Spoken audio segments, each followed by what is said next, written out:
1170ಕ್ಕೂ ಹೆಚ್ಚು ಮುಜರಾಯಿ ದಾಖಲೆಗಳಲ್ಲಿರುವ ದೇವಸ್ಥಾನಗಳು ನಾಪತ್ತೆಯಾಗಿದ್ದಾವೆ ಅನ್ನೋದು ಆಶ್ಚರ್ಯ ಮತ್ತು ಆಘಾತಕಾರಿ. ದೇವಾಲಯಗಳ ಆಸ್ತಿಯನ್ನು ಲಪಟಾಯಿಸಿರೋದನ್ನು ನಾವು ಕಂಡಿದ್ದೇವೆ.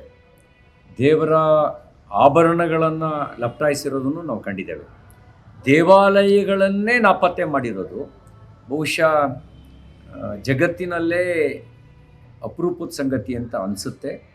ಹಾಗಾಗಿ ಇದರ ಬಗ್ಗೆ ಒಂದು ಸಮಗ್ರ ತನಿಖೆ ಆಗಬೇಕು.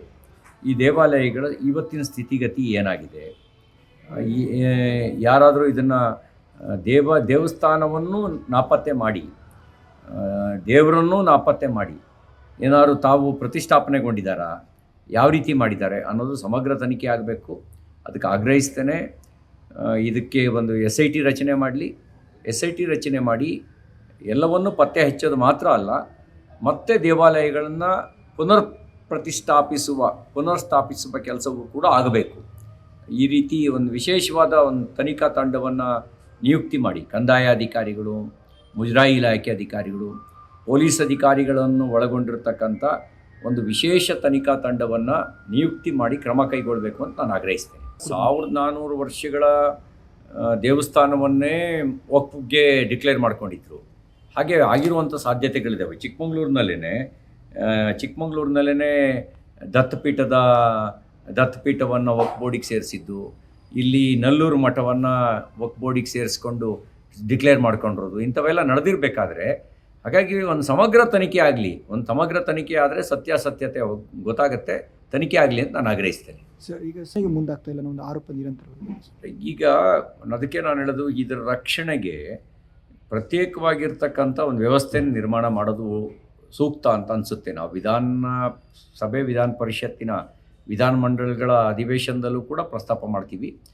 ನಾವಿದೊಂದು ಪ್ರತ್ಯೇಕವಾಗಿ ಹೇಗೆ ಮುಸಲ್ಮಾನರಿಗೆ ಸಂಬಂಧಪಟ್ಟಂಥ ಆಸ್ತಿ ರಕ್ಷಣೆಗೆ ವಕ್ಫ್ ಬೋರ್ಡ್ ಇದೆ, ಹಿಂದೂ ದೇವಾಲಯಗಳ ಆಸ್ತಿ ರಕ್ಷಣೆಗೆ ಯಾರು ಹೊಣೆ, ರೆಸ್ಪಾನ್ಸಿಬಿಲಿಟಿ ಯಾರ್ದು? ಯಾರ ರೆಸ್ಪಾನ್ಸಿಬಿಲಿಟಿ?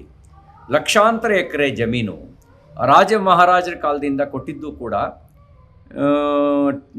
ಉಳುವವನೇ ಭೂಮಿ ಒಡೆಯ ಅಂತೇಳಿ ಹೇಳಿ ತೆಗೆದುಬಿಟ್ರಿ.